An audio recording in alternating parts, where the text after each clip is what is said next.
और सबसे पहले हम जानना ये चाहते हैं कि मुस्लिम लीग नून जो वोट डाल रही है, क्योंकि ये बुनियादी तौर पर नुमाइंदगान लोगों के, और वोटिंग जो हो रही है या कानून साजी जो हो रही है वो पर्सन स्पेसिफिक कानून है जिसे कहा जा रहा है कि पार्लियामान बना रही है। तो ये पार्टी का जब हम जिक्र करते हैं कि सियासी पार्टी है, मुस्लिम लीग नून आपको सियासी पार्टी अब नजर आ रही है या एक ग्रुप नजर आ रहा है जो इस वक्त मियां साहब के इशारों पे जो है वो वोट दे रहे हैं? ये शीर साहब,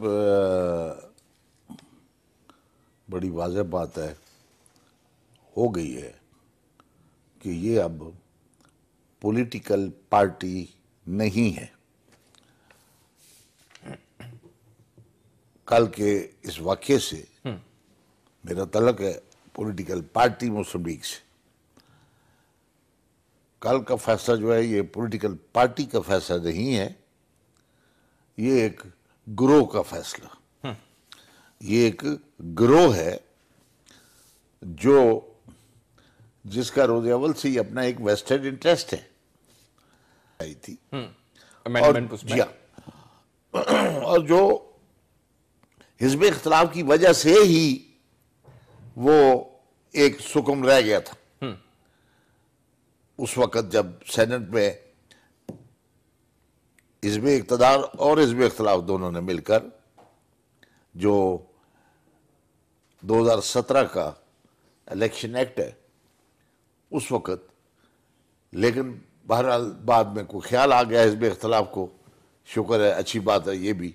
तो उन्होंने वो भी डिबेटेबल है कि ख्याल उनको क्यों आया शाह जी, और जबकि उनको मालूम था कि ये फ्रस्ट्रेट हो जाएगा पार्लियामान के अंदर ये तमाम तर। शायद उनको या तो खुशफहमी थी कि भाई हिज़्ब इक़्तिदार में कोई। जरदारी साहब को वैसे इतनी खुशफहमियां होती नहीं है शाह साहब? होती है।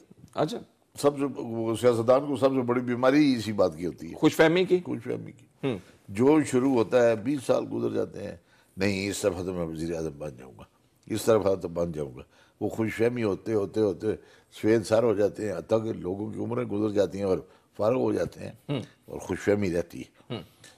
इसलिए खुशफहमी तो सियासतदान के साथ साथ चलती है। लेकिन कल वाला वाक़या जो है पाकिस्तान की नेशनल असम्बली में, ये बिल्कुल ऐसा वाक़या है कि जो न भूलने वाला वाक़या है। पाकिस्तान के पार्लिमानी निज़ाम में कल वाले वाक़ये को अगर मुअर्रिख़ ये लिखता है कि ये